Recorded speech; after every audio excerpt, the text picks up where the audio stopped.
Mark Cuban, renowned billionaire tech mogul and the outspoken owner of the Dallas Mavericks.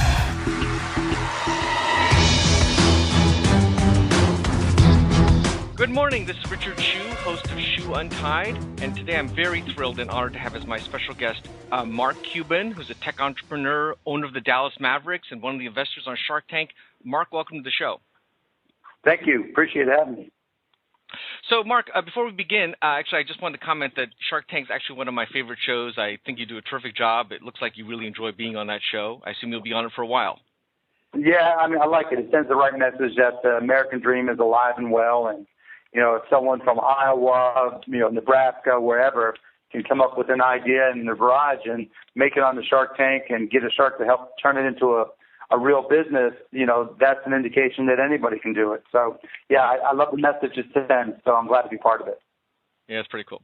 Okay, but today we're going to talk about Cyberdust, which I actually use, and a company I believe you started. Tell me, what was the genesis for the idea to begin with? Well, it started after my 8-year battle with the SEC.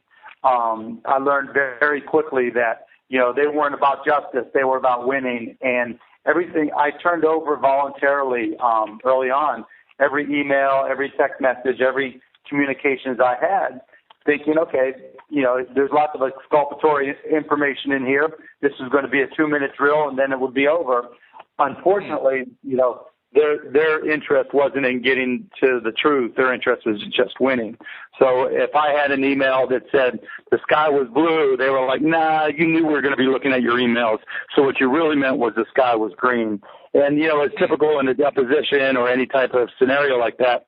They tried to spin everything and anything to their advantage, and it was just ridiculous. That was the genesis of Cyberdust, which at its start was a messaging system that everything just disappeared. It was like having a face-to-face conversation. So tell me how Cyberdust works. It's just like you're saying. It's a text messaging system, but the text message disappears, right? Right. It's like a face-to-face conversation. There's no record. And so what happens is both sides on your device has to have the application. You have to have the application. So I send a message to you, and in a typical messaging system, it goes to a cloud server. The cloud server holds on to it on a disk drive or a storage mechanism of some sort. When you request it, it downloads it to the recipient. When you open the message, it downloads it to you. You read it, and then you save it or not save it, up to you, and life goes on.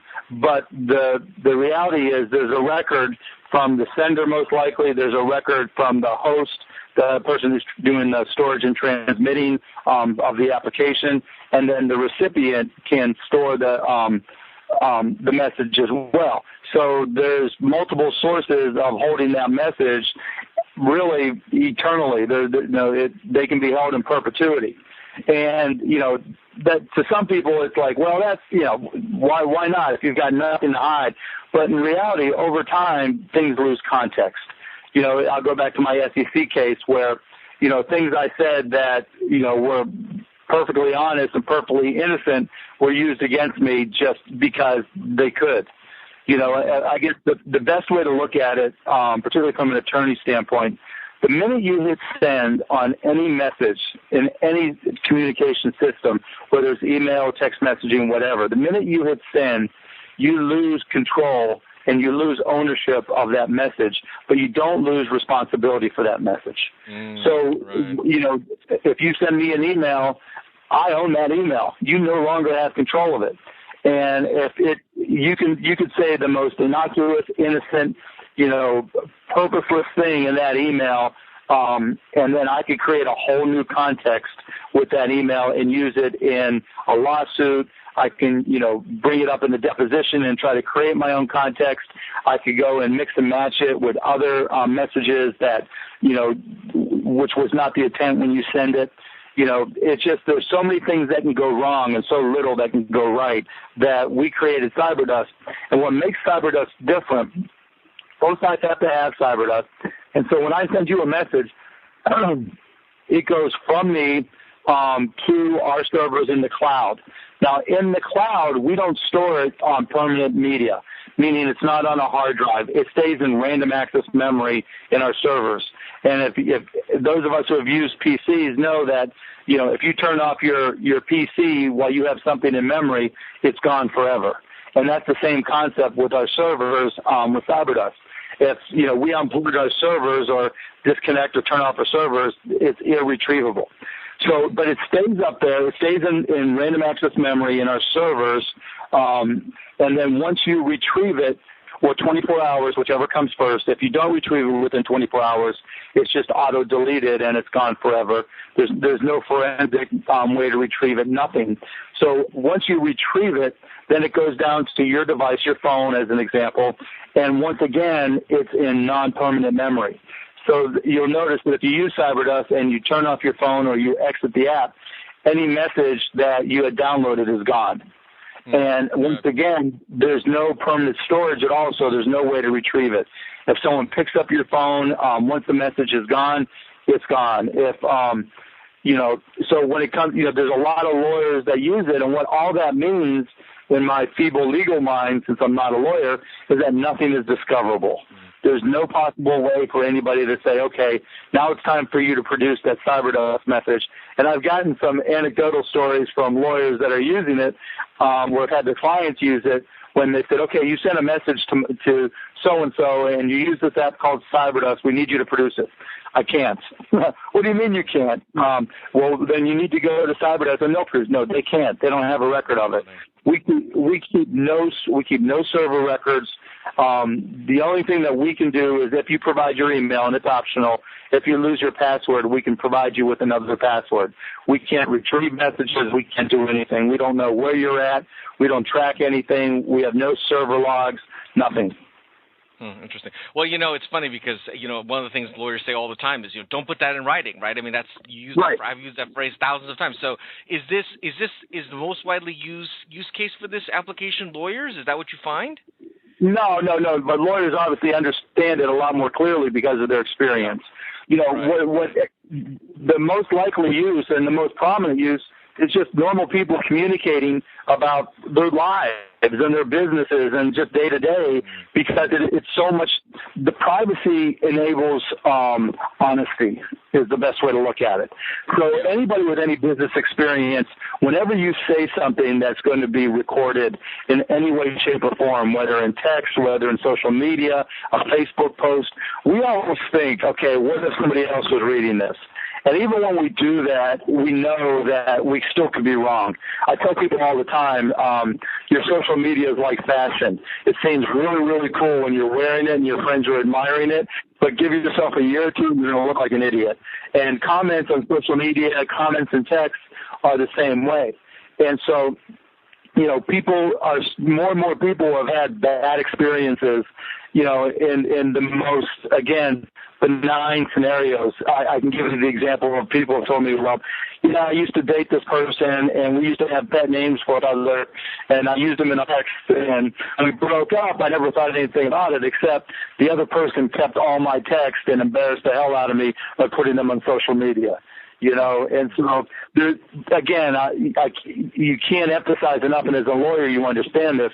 The minute you hit send, you lose ownership, but you don't lose responsibility. And it doesn't matter if you're 12 years old or 120 years old. It's the same thing. And in the social media world, that the risk profile becomes exponential.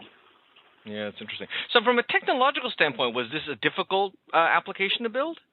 Building the app was not easy because not only did we had to make sure that we had all the technical aspects right, and including not being there no residuals on any device, whether it's our servers or the user devices. We also had to make it simple to use. There are all kinds of technical solutions out there that people could have cobbled together if they were technical enough, but in our case, we wanted to make it so that anybody could use it. That really is what would take us to the next level. And so that was the hard part, and we've gone through probably 4 revisions now, and it's still not perfect, but it's a whole lot closer and a whole lot better than it was. So when was Cyberdust launched, and how's this been adoption so far? We launched with our alpha version in 2014, and then beta came out in July of 2014, and then we just recently updated to our latest version, and we've had about 2.5 million downloads, and I don't want to get into daily active users, but it's being used very, very actively. And this is a company that's been completely self-funded by you, or do you have other venture capitalists? Just by me. Yeah. It serves its purpose just for me to protect my business interests. So everything else is gravy. And I'm assuming that the feedback has been very strong. People like it. I mean, I'm assuming that our use keeps on growing, and that's the best proof.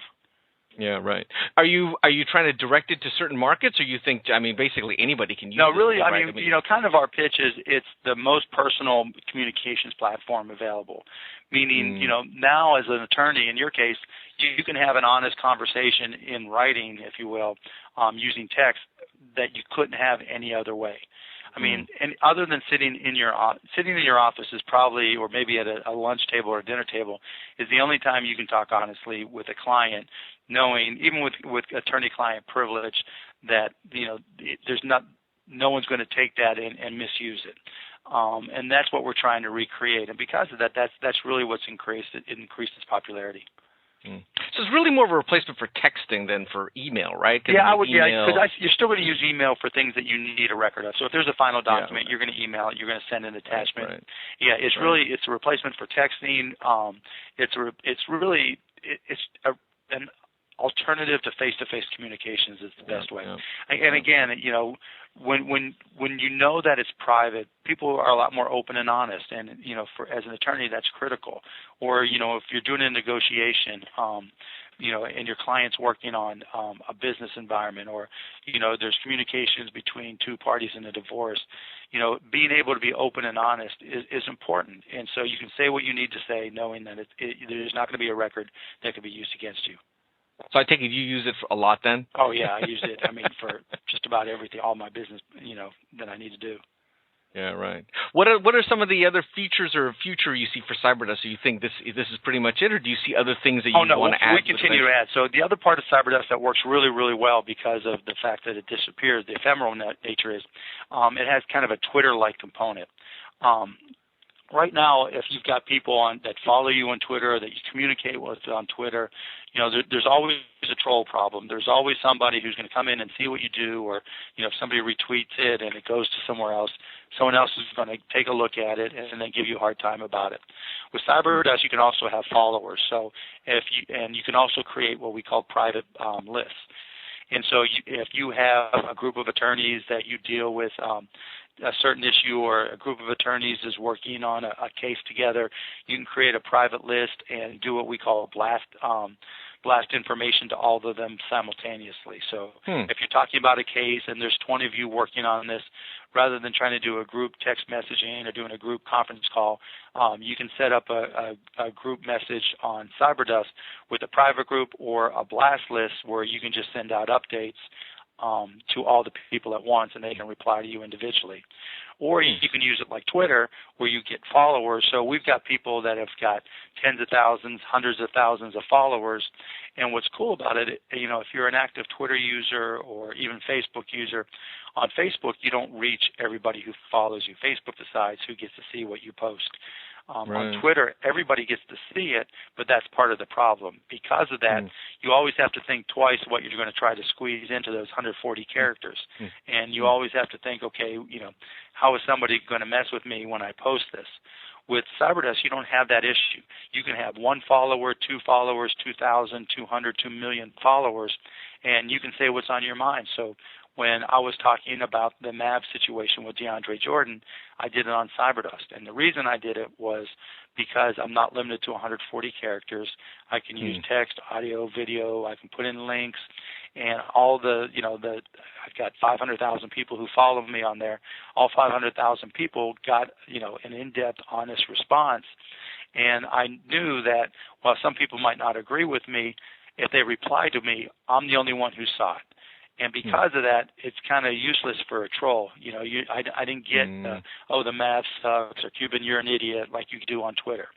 And so because of the fact that it's ephemeral, because of the fact that it's private, because of the fact that only the recipient sees it, and if you reply, only the originator sees the reply, there really are no trolls. And again, that means I can communicate with fans, I can communicate with Shark Tank fans, Mavs fans, I can talk technology. So if you follow me at Blog Maverick, which is a default follow actually for Cyberdust, you're going to get my quote of the day. You're going to get all kinds of stuff from me that you're not going to get on Twitter or any other social media. And we have other celebrities. We have other sports celebrities, and we have other experts that do the same thing. So what's the future for Cyberdust? Do you see this as an independent company? I mean, it sounds like a great acquisition candidate for, a Twitter or even a security company. Or yeah, no, I like the fact that I have, that I can protect people. I like the fact that, it really is useful. It's helpful. It protects people. I'm in no rush. I mean, I've sold a couple companies, so I'm in good shape. So yeah. I like the fact that I can kind of control the destiny of the app and just continue to make it better and make sure it always suits my uses. Because, in honesty, it saved me millions of dollars in legal fees because there's nothing to discover. Discovery is one of the most expensive aspects of any lawsuit. And instead of having, okay, now you got to produce 3,000 emails, and now you got to go through and search and, oh wait, why don't you turn over your hard drive so we can go through and everything and make sure that you've disclosed everything. Those days are over. There's nothing. Yeah. It's really amazing how this company really came from that experience. I mean, even though it sounds like it was horrible, but if you hadn't had that, you wouldn't have started this company. No, probably, right? That's exactly right. I mean, you try to make lemonade out of lemons, and it did, help me create and sent me to create Cyberdust. And I, again, sticking to the legal profession, I've talked to untold numbers of lawyers who have thanked me that, this has just made my life so much easier, and it's made my clients' lives so much easier. Because, particularly in the social media world, as our social media footprint gets bigger and bigger and bigger and bigger, our risk profile, grows even faster. The little things that you totally forgot about on your Facebook or totally forgot about on your Twitter from 5 years ago will be used against you in some manner, shape, or form if you're in an adversarial legal situation. And, this is just one key component to helping people avoid that problem. Who came up with the name Cyberdust? It just happened to be a URL that I had, and I like 1-inch names that kind of just say who they are and what they are, and so that's that's where it came from. Oh, so you had actually had the name before you even started this company? Yeah, I had it for years. I like, way back when. I mean, I have things like emergencyroom.com, practice.com, matter.com. Just way back when, I bought a bunch of them really inexpensively, and I thought, someday these things are going to come in handy. That's so fun. And it turns out it was the perfect name for this product. Exactly. Yeah, it says exactly what it is. How much time do you spend on Cyberdust, you personally? Everything. I mean, in terms of running the company or using it? Yeah, running the company. And running the company, I've got great people that do most of the work. My job is working with the designs and strategically understanding where we're going to take it and, understanding what features we need or what we need to update. And, since I'm so active on it, getting feedback from everybody. So I spend, it doesn't take a lot of time, but I spend enough time that it's important to me. Well, Mark, it's been a fascinating conversation. I really appreciate your taking the time. I know you're super busy, but maybe in a few years I can check in with you and see how Cyberdust is growing. Well, in a few months you can check in. I know you've downloaded the app, and everybody please download it. It's Cyberdust, Cyberdust. It's 2 words. And it's in the Apple Store, it's in the Apple iOS Store, Android Store, and Windows Store. And once Windows 10 is updated, you'll be able to run Cyberdust under Windows 10 right from your laptop or desktop as well. So that'll expand it into the offices. Very good. Well, thanks again, Mark. Appreciate it, Richard. Thank you. This is Richard Hsu and Mark Cuban. Thanks.